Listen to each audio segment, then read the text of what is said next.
Hi, and welcome to Telly Talk. I'm Liv. And I'm Ben. And on this episode, you'll hear our carefully considered and not at all random thoughts on a show we like. There will be spoilers. This podcast is for entertainment purposes only, and we're giving ourselves an age rating of 15 and above, but you're welcome to make up your own mind. Listener discretion is advised.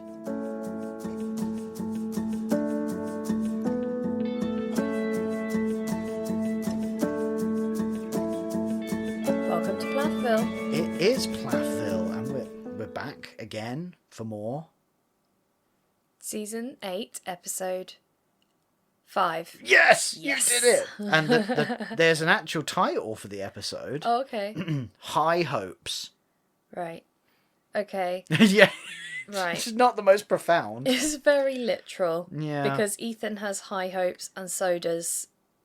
Isaac? Yeah, Isaac. One of them. Someone's name. I guess Barry sort of does? They're not as high. No, they're like medium hopes. Oh, sorry.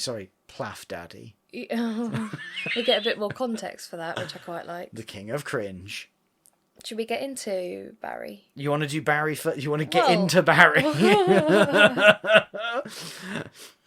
You know, in the old days, we used to get into Barry by going and doing Gavin and Stacey. Now we're getting into Barry in a very different way. Yeah, that's a leap, a massive leap. Of making a very, really leaning in for that connective tissue. I don't know about that. Barry is a gym shark. I Gym quite hound. liked this bit. Okay, explain. Well, he kind of gives you some context around his fitness journey. He's got hench.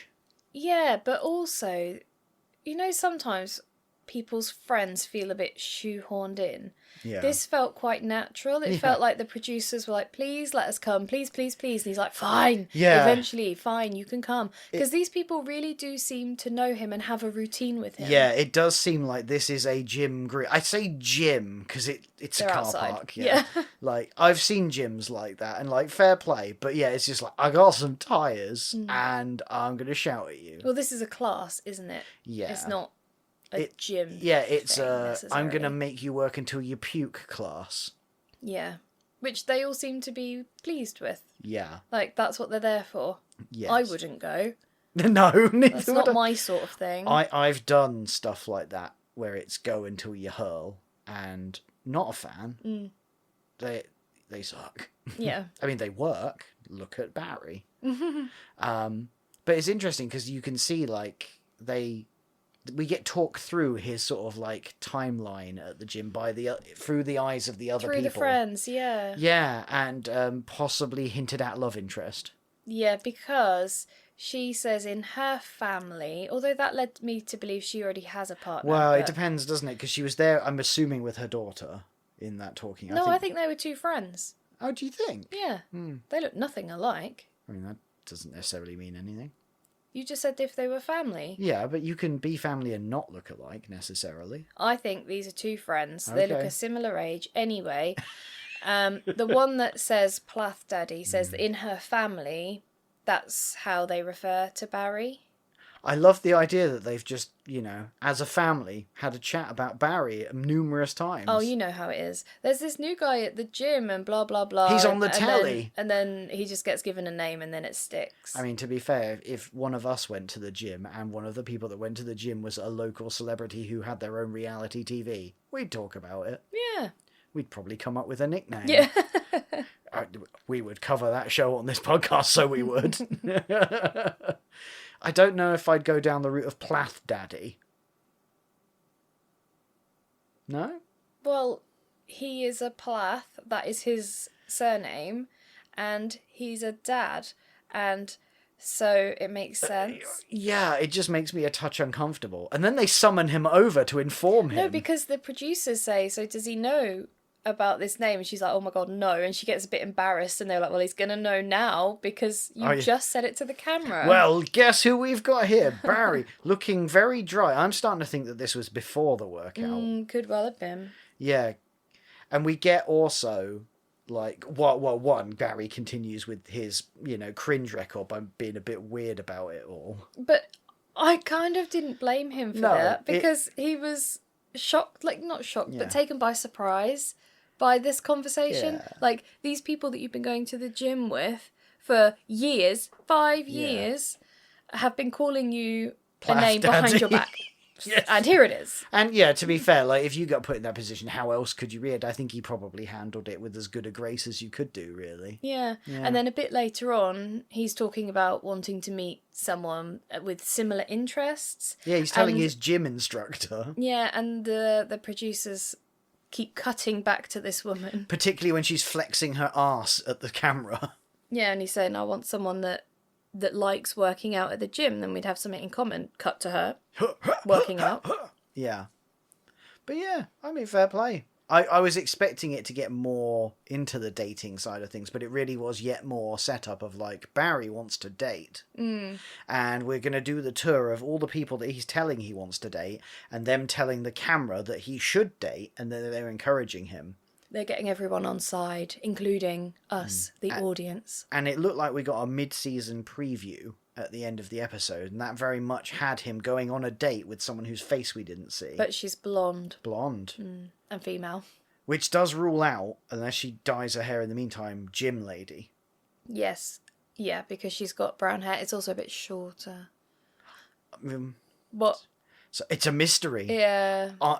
Now, are we going to have it where this woman just won't let us see her face? Or is it a Veronica situation where, you know, they'll hold that for about 3 seconds? No, I don't think they're holding it. I think they're just teasing us. I think she's perfectly willing to be on the show. She's like, I will date Barry. I'm going to come out to the world. Well, it's like when Mary went speed dating, isn't it? They clearly got loads of signatures from the potential suitors, and we were able to see all their faces. I loved Barry's reaction when the gym instructor was like, you should go speed dating, and he was like, no, shutting that down. No, I will not do that. And they plainly, the show are like, please, we must see that content of Barry talking very quickly to random women. I don't want to see that.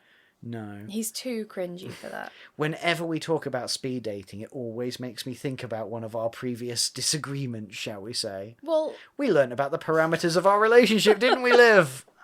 I just thought it would be fun, and I never done it before. No, and you said, what was it? You came to me and sort of out of the blue said, oh, I was talking with people at work, and they want to go speed dating, and I thought it'd be fun. I went, absolutely not. And I could not understand why that was a no for me. And you're just going, why won't you let me go speed dating? I'm like, why are you having to ask that question? Well, I just wanted to go and see what it was like. Inappropriate. That's what it was like. And I went, what if I wanted to go speed dating? And you were like, yeah, that'd be fine. Yeah. And I'm like, no, it wouldn't. It would be weird. Well, the thing is, right, I respected your opinion and I didn't go. But I remained confused for a very long time. Like, what? It's not a case of I don't trust you. Like, I fully acknowledge that you just wanted to go for fun. I am just saying I don't really like the idea. And so I didn't go. And to this day, I've never been speed dating. Oh, you put it in such a way that... You've seen a lot of it on telly. Does it feel like you're missing out? Yeah, a little bit. Really? Yeah. I don't know. The idea of speed dating horrifies me to my own core. So maybe that's partly why? No, it's just... No. No. It's the word date that doesn't involve me. It's not a real date.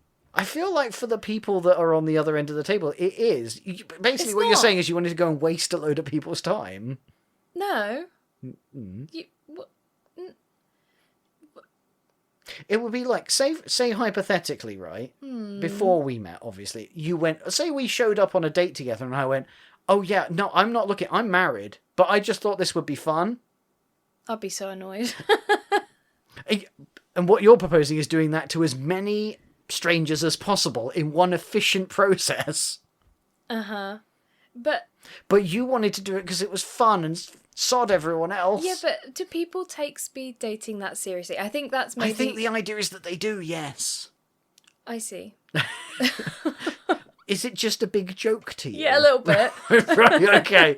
Wow. It's something, I don't know, it's in sitcoms and stuff, isn't it? It just looks like fun. Yeah, but it's in those because it's in real life. Yeah. And it's meant to make connections with you. The idea of it is real. So look at it from this perspective, right? Okay, this makes so much, like, I'm learning about this because you took it as a joke, so it was just a fun joke. Yeah. But if you look at it from the perspective of, say you had 30 men that you would be talking to on that night, right? That is 30 men, in theory, that are there genuinely looking to make a connection with someone. Are they, though? Well, yes, you have to take it at face value. I don't think everyone's just showing up because they think, oh, speed dating would be funny. Not funny. Fun. What? Okay, I don't... Right. I missed the point. This is similar to the conversation we had where you're just like, no, it's just a laugh. And I'm like, it's not, though. Yeah. Yeah, and I concede that I'm probably wrong. I just can't think of it in a different way. So Yeah. I'm not going speed dating, okay? Thank you. Right. Or any sort of dating. Right. I'd prefer you didn't go slow dating either. We can go dating. Yeah. But yeah. You're the best person to date. Oh, see, I'm lovely. Yeah. I just have these weird boundaries about you dating other men. So yeah, Barry is going to go dating, but not speed dating. If Barry is anything that we know, he is going to go very slow dating. Very slow, awkward dating. Yes. But I think we kind of need this, and I think his kids do too. I'm kind of hoping that on his first date, he sends the lady home with a bottle of wine. As a dig. That was so funny. That would... There is a bottle of wine behind the bar for you. Oh, excellent. You have to pay for it, though. Yeah. I know it's petty, and I know it's mean, and really passive-aggressive, but also, I'm here for it. I know. And the thing is, though, it was rude of her, and also... He was the one that didn't like drinking. Yeah, and of course, while it's not acknowledged on the show, we're aware that she's had a number of DUIs, which does add an extra tint to the whole situation. Yeah. But anyway, shall we... Now, I'll give you a choice. Okay. All right? You've got a trio of options. Glorious, joyous options with what we cover next. We've either got Moriah in the woods... Isaac and Kaylynn in a truck, or Ethan sleeping in his car. Right. What a trio! Yeah, I don't really want to do Isaac and Ethan back to back. Okay. So let's do one of them now. Well, shall we do Isaac and Kaylynn? Because I felt like this was kind of the most predictable thing there ever was. Yes, yeah. So, yeah, what did you make of the Isaac Kaylynn reunion? Well, it was inevitable, wasn't it? And she didn't exactly make it. At least she didn't drag it out. She didn't drag it out. The thing is, I think we have to remember here that she was the dumpy. Okay, right, yes, I see. Sorry, So- I thought you were calling her dumpy. I was No, like, no. that's rude. He broke up with her. It's not something she wanted. It's not like she's changed her mind, and it's been a very short turnaround, and it also Yeah. came out of nowhere for her. So, and it's also, there isn't a cheating thing. No, and almost like it seemed like a matter of hours before he started putting the signals out of going, I have made a horrific Rick here. Yes, and so her parents are sort of on his side a little bit of like, Yeah. he wants to get back together, he's clearly very sorry. So she has that, I think, in the back of her mind, plus her own desire to have never broken up in the first place. Yeah. Everyone has been on team Isaac Kaylynn. We need Yeah. to come up with a couple name. No, not Kaizak. Kaylynn works. Kaylynn. Okay. Kazak. Kazak?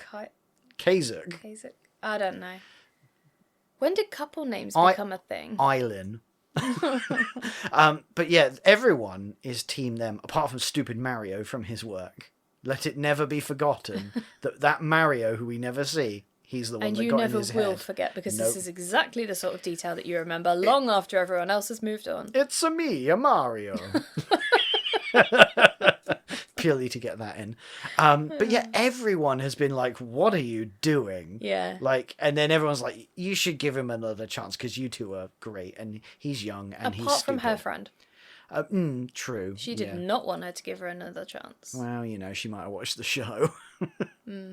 But I love that his go-to thing when they met up was, do you want to talk in my truck? Because that went well last time. I know. Hey, how about we have this reconnection really amidst all the spirits of the breakup? You know what I thought, though? Because it kind of makes sense given where they're at and everything, because they just have their 2 vehicles. But what if she'd sat in the driver's seat and he'd sat in the passenger seat? That would have shifted the dynamic.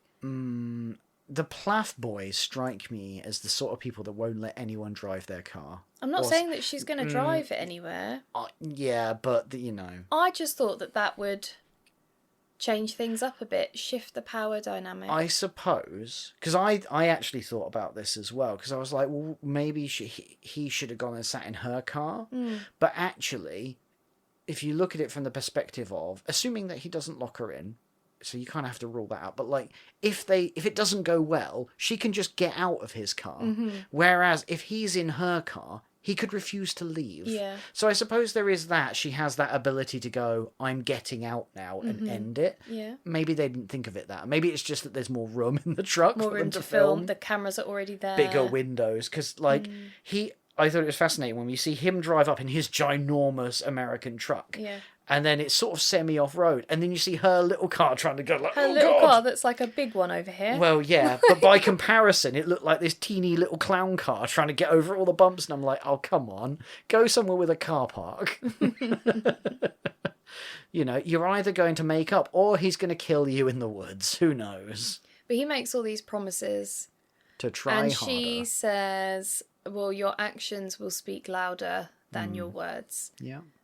Which kind of makes sense, but I then got a bit lost a little bit when he's planning this big date, because I'm thinking she wants small attritional things, not one big gesture. I know, she seemed to enjoy the big gesture. But then she enjoyed it, yeah. It's hard, isn't it? Because, like, I think it's natural at that point. Because obviously they have that slightly awkward thing of, we're going to go for a walk now. And then there's like, do you hold hands? Do you not? Where's that line?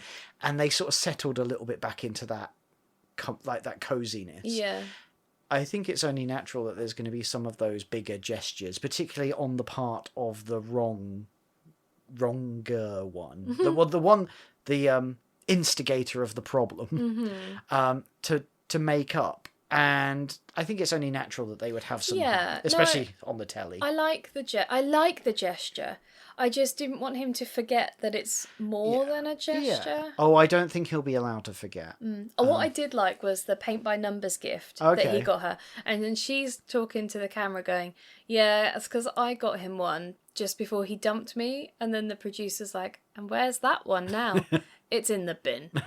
It's gone. And she's like smiling, like, yeah, I got rid of that. Yeah, because I get the impression she never actually gave it to him. He's like, oh, I heard about it. Yeah. And she's obviously gone, I hate him, smash. Yeah. So yeah, it's a nice. I liked that. I like the story. Yeah.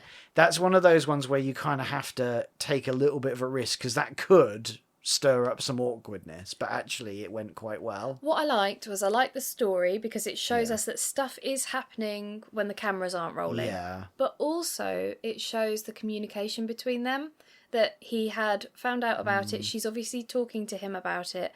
He's chosen a different picture on purpose, and they're communicating. Yeah, it's a nice picture as well. And it wasn't just a gift to give to her. It was something to do as a shared activity with an output. I thought, was really nice. Good. I love that he went to the effort to spell out "I love you" in like plants, flowers, bits of plant. She hadn't realised, so I'm assuming that she was just like, "Oh, he's left a bit of a mess. There. He's done all of this, didn't bother to tidy up all the bits of off-cutting." And that point where plainly she hasn't noticed, and he's had to go, "Look what it says," and then they go, "Oh."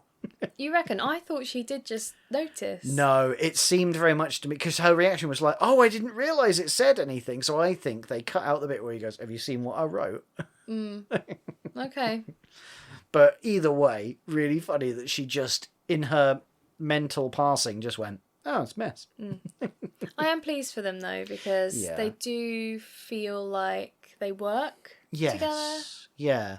Like with her, particularly, I've been quite impressed with her. She seems to be quite emotionally mature. Yeah. Like, she seems to have quite from what we've seen, like, and I know the context around the whole show is there's not a huge amount of emotional intelligence to be getting on with. So it's a low bar by comparison. But she seems to be quite headstrong, quite self-confident, put together. Yeah. And I think the boundaries that she's put in place seem to have been quite healthy, and their communication over what needed to happen going forward seemed really healthy. I think she's very cautious not to come across as going back on the things that she says and her principles. So I think ideally she would have wanted to say, no, I'm not getting back with you. But her feelings got in the way of that principle that she held. And I think that's right for her to have gone with her heart in this moment. But I also feel that these principles, these overarching mantras that she tells herself, which are that I don't take any shit kind of thing, she's very cautious of coming across right in alignment with that statement, if you see what I mean. Yeah, I do.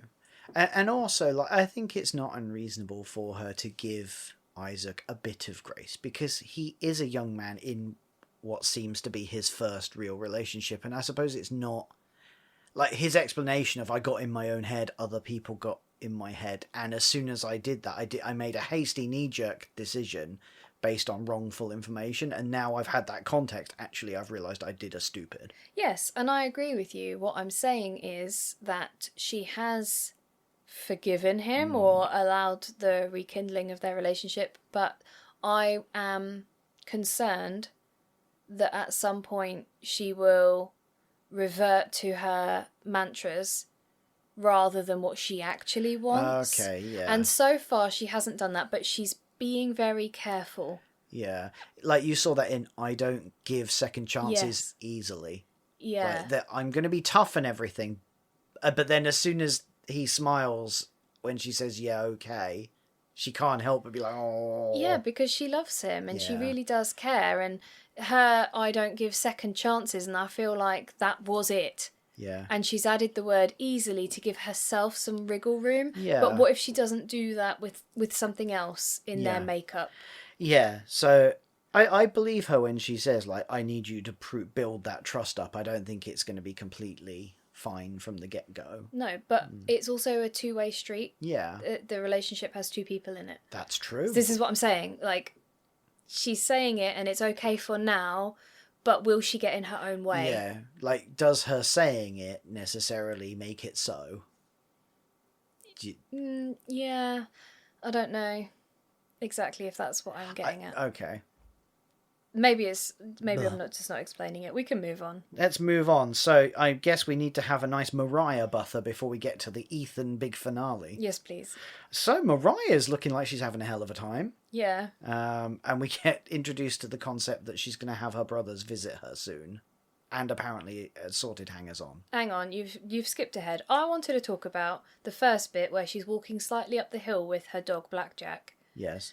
And I was going to say when we first saw her, who's that old lady? Oh my god. Okay, right, okay. And then I realised it was Moriah. Who's that? Yeah. You thought she was an old lady? Yeah, she just looks so doddery and spindly. She's always been a touch frail. And her dog is huge by comparison. Her dog to is like her. the same size as her. If her dog stood on its hind legs, I think it might be taller than her. Yeah. So it just reminded me of a little old deer walking down the street. To be fair, ever since we've known her, Moriah has been a bit of a sort of a waif, like a wind would blow her over. But that's proven wrong because she was in quite a bit of wind today, and she managed to stick it out. And she was hauling that dog. Well, the dog was hauling her up the hill. But that dog looks strong. Yeah, it's well behaved though. Yeah, and really sweet when it's like little jacket blows up. She's like, "Oh, your jacket," and folds it back. And then he shoots off, and she's just like, "Oh, it's a bit snowy now." Yeah, just quaint. And there's such a, and we talked about it in the previous episodes, but there's such a different aura about her. Just looking at the way she walks and carries herself, there's just a contentedness. Yes, she still seems shy and reserved. But you're right, there is a contentedness about a glow. There was a point where my heart sort of melted for her a little bit, and in a way that I never necessarily thought would, when she was talking about like, oh, I was just driving home the other day and I was just really happy and there was nothing that had made me happy. I was just, everything's nice and I'm happy. And I'm like, that is life contentedness.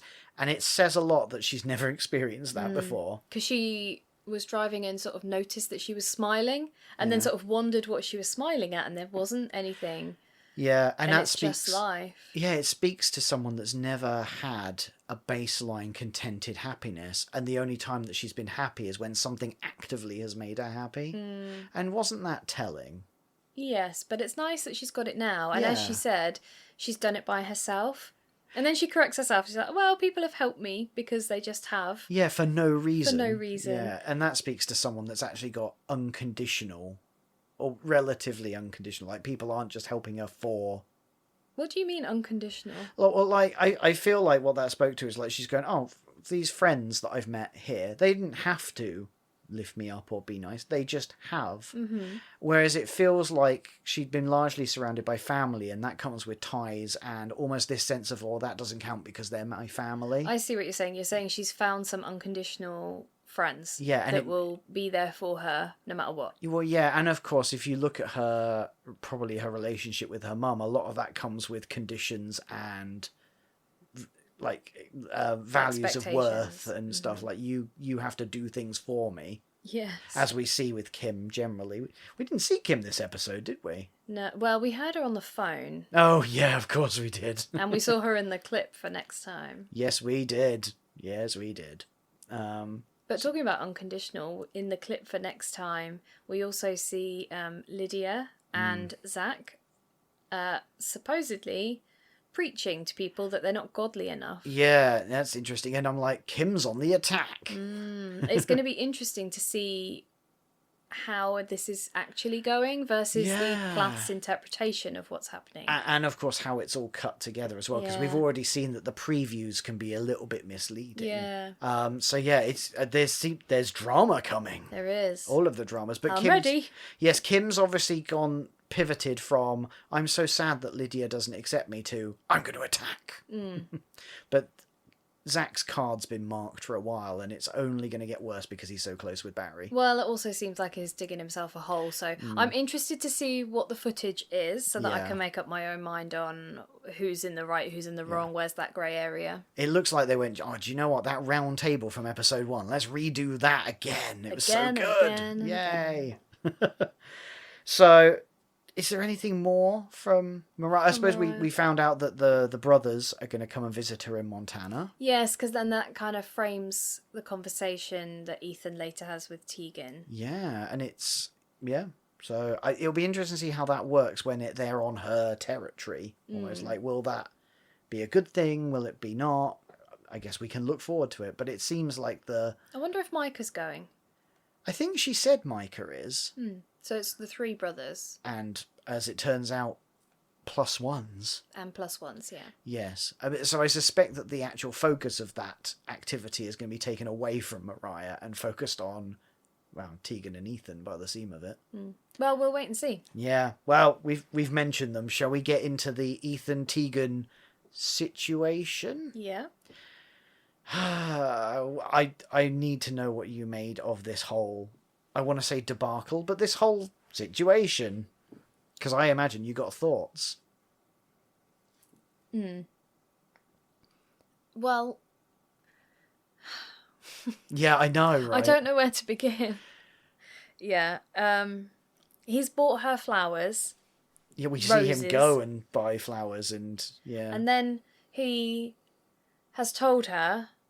because she wanted to know. He said, I've got something for you. Meet me in the... oh, God, that phone conversation. It'll be in the park. And then she messages to say, I'm feeling anxious. I need to know more. And he says, I've got you some flowers and another surprise that I hope you'll like. Which he only communicated to after getting Kim's input. Yeah. God. Kim was like, just be open and honest. And so he did that, which is fine if that's what he wants to do. But then the bit I have the biggest problem with is that he puts the flowers on the bench and drives off. Yeah. Like... I feel like he should have been sat on the bench holding them. my perspective is he did something really awkward in all the wrong ways. Every time there was a decision to make about how to do something, he did it in what I would consider to be the worst way. Yes. Yeah. Like, I'm going to go here. I'm going to sleep in my car. Wrong. Because I could get a hotel. Well, I'm just going to go here without telling her. Yeah, and if she said that I shouldn't, I'd still do it. I'm like, To be fair, though, on that point, I think he's kind of proved to be correct when we then hear from her directly, and she's like, yeah, I've heard it all before. But he knows that. And so exactly. This is a question that I had about this for you, actually. Like, my perception, and it's only supported by the fact that Kim pivots quite quickly to support him, is I feel like this is very manipulative, the way that he does all of this. And the reason that this is all weird is he is trying to manipulate this situation to get the outcome that he wants. He knows, I think, that if he told her, I want to come to Wisconsin because I'm going to move there and I want to see you, I think he knew she'd say no. And he doesn't want to give her the opportunity to say no. Then she starts, so he does that whole call with her to say, oh, I've got something for you. And he's really coy and vague about it because he doesn't want to let on he's there. Then when she's like, I really want to know, he still doesn't tell her. He effectively lies to her by going, I'm arranging for some flowers to be delivered to you. So he doesn't give her any agency, really. And he manipulates it so that he's just there. And then he effectively leaps out of the bushes and goes, huzzah, I'm here. You don't have a choice. That feels controlling and manipulative to me. Am I wrong, do you think? I hadn't thought about it like that. But you have laid it out very well, and I can entirely see your point. Yeah, I also have a belief that this is doomed. She doesn't want to get back together with him. Whatever gave you that impression?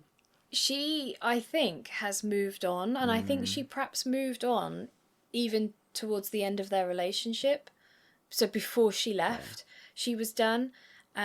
So despite doing all of this and all the manipulation, I don't think it's going to work. Yeah. And the point for me that really solidified her position, whether she knows it or not, is when she said, like, this is just always how he is. Yeah.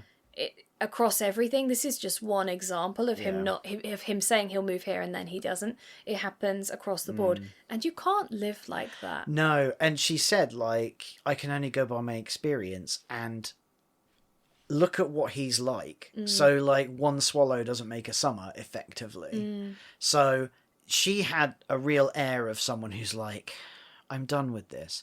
But I know full well that Ethan Plath is going to do what Ethan Plath has decided to do. So I kind of just need to make it clear that I'm not letting him into the situation. If he wants to move here, fine, but I'm not, I'm keeping him at an arm's distance. Why she's going to it's for the show, isn't it? Like, that's the conceit, isn't it? Like, but it just feels like I found this all very unsettling. And like Kim, when he phones her to say, what should I do? She's like, what? So she doesn't know you're coming at all. And it becomes increasingly obvious that he's like lied to her. Yeah. And then she pivots quite quickly to, well, when she's there, just go run up to her. And then she doesn't, then she'll be pleased. She's also saying, be as honest as you can. Don't lie. Yeah. Even though you have. Yeah. Yeah. Yeah. It's just like, Ethan has picked up a few things from his mum. The thing is, right, and I'm not saying this is a bad thing, but didn't Teegan message him because she saw him on the show? Well, we don't know. That's the speculation. That's never been said. I thought they had, but I might be wrong. Well, let's take for a moment. Let's say that you're right and that she did. What was your point? My point was going to be that she will have watched him separate from Olivia. Oh, yeah. And know, therefore, that he's a difficult guy to shake off. And I'm not saying that she now, therefore, deserves this, but just that it's not unexpected at this point. That being the case, actually, you know how she also, like, because he was like, oh, well, the reason we broke up is because I didn't move to Wisconsin. So I'm going to move to Wisconsin. She's like, shit, he's here. Oh, wait. Oh, I know. He's never going to get divorced. Yeah. So I'm going to put that one in. Yeah. And because we've had earlier on, he's going, it's not my fault. It's Olivia's fault. And so she's going, I know how to kibosh this. Yeah. Checkmate, my friend. Yeah. Because she knows. So maybe that's another way of just going, I'm going to move those goalposts and make this harder. Well, that's if she has moved them. Yeah. Or that might have been a stipulation all along and he's chosen to ignore that because that's too difficult. Also, did you get the impression that she was like, oh yeah, you're going back to Cairo? And he's know. Yes. And I'm like, you haven't mentioned the sleeping in your car thing. Yeah. I don't know whether he's now actually going back to Cairo or if he just isn't telling her that he's staying in his car. I mean, to be fair, for all we know, this is a thing that he does, because she might be like, oh yeah, he's in his car sleeping car, and I can see his car sleeping hair. Yeah. Because, like, he was like, well, why would I get a hotel? Like, sleeping in my car is, like, the same. It's free. And I'm like, does your car have a bathroom and a shower? Because, you know, I feel like you might want to make a good impression and, you know... And a heater in January. Car funk might not be the way forward. Although he's meeting out in the open air, so maybe that's why. Yes. Oh, yes, good point. But yeah, the whole premise of, like... I could sort of see where he was coming from at the idea of, like, he's waiting there with the flowers. That could be seen as quite romantic, right? The fact that he was not even hiding in his car, pulled up. Yes. Like, timing on that. You have to imagine if he was too slow. I know. But yeah, just that and idea the of, producers are like, oh, he's turned his mic off. Yeah. I don't know, it just... I was not prepared for the amount of creepy vibe that gave me. Do you know, like a bit stalkery, a bit like, aha, boo, caught you. Yeah. Like the flowers were a lure. Yeah. Baiting her into a trap almost. That was just, yeah. So, you're making me feel worse and worse about it. I know, but I found it really uncomfortable. Yeah. Like, and it's sad because, like, in these talking heads, I said to you while we were watching it, like, his smile was back and he was being sort of a little bit of the old Ethan, of a bit joyful and a bit happy and optimistic. And so I didn't like the juxtaposition with the uncomfortableness that I was feeling. He's just trying to get what he wants. Yes. But again, doesn't that show you the environment that he's grown up in? Absolutely. Manipulation is the only way to get what you want. Yeah. I wonder if he will eventually come back to Cairo to take up his rightful heir of the military vehicle renovation. So, because this isn't going to last with Teegan. Yeah, because wasn't one of the best sort of sound bites from the mid-season preview was, why on earth did I come? Yeah. When she's talking about, because she goes on this trip with Ethan. Yeah. And everyone on there's going, but you're there, and so we're going to classify you together. And it sounds like she's getting tetchy about it. And I'm kind of with them on that. Yeah. Because she's like, oh, we're friends, right? And he's like, like, as much as he was being weird about this whole thing, the mixed messages of her coming on that trip with him, I think, are going to be equally weird. Well, she says she's never been to Montana before, so she's sort of, I think she's like, free trip. Yeah, and then she gets there and goes, oh yeah, they're all here. Yeah, because it looks like Ethan, to be fair, it looks like Ethan is following her very closely and she doesn't get any space. Well, but again, we're going to have to wait and see. Yeah. Didn't she say something like, I'm not sure if I'm going to go, because I can trust myself to be normal, but I can't, not sure if I can trust Ethan not to be weird. Yes. I'm like, that is telling. Yeah. So what did you make of this episode? Like, what did you rate it? I am going to rate it 7 out of 10. 7 out of 10. Yeah. Sort of like solid middle of the road, baseline, good solid fare. Yeah. Yeah. Could have done with a bit more from other people and a bit less maybe on Ethan. Yeah. But otherwise, yeah, it was enjoyable to watch. Yeah, what about you? I'm giving it a solid 5 nights in a car in the winter out of 7. Yeah. Solid. And I can't believe I'm going to say this. I feel like it suffered for a lack of Kim. I know. I'm like, that's the drama that this needs. Like, it, as much as I don't like Kim broadly, and I find the way she lives her life challenging, she's kind of the heart of the show. We need more blender action. Okay, I take it back. Oh God, we're gonna get more of that Blender, aren't we? That's not gonna be the last we hear of Blendergate. No. Actually, there's a lot to fit in still in this mid-season because none of her weight loss journey stuff was included in this preview. Yeah, and we haven't. So we've seen we don't get screeners or anything, so we only see what comes up online. I've only seen up to episode 9. Last season we got 11 episodes. 12, Was it 12? And the previous season was 14. We've got a mid-season preview at 5. Yeah. So who knows how many we've got left, but they're going to fit a lot in. Yeah. It is content rich, which I'm pleased about. I don't know whether I'm looking forward to or dreading the Barry date. I'm looking forward to it. I feel like but you I might regret just that. have a pillow over my face. Okay. Maybe they'll convince him to speed date. Yeah, maybe. I'll be there for that. Yeah. Send someone hiking in the woods with Barry Plath alone. No.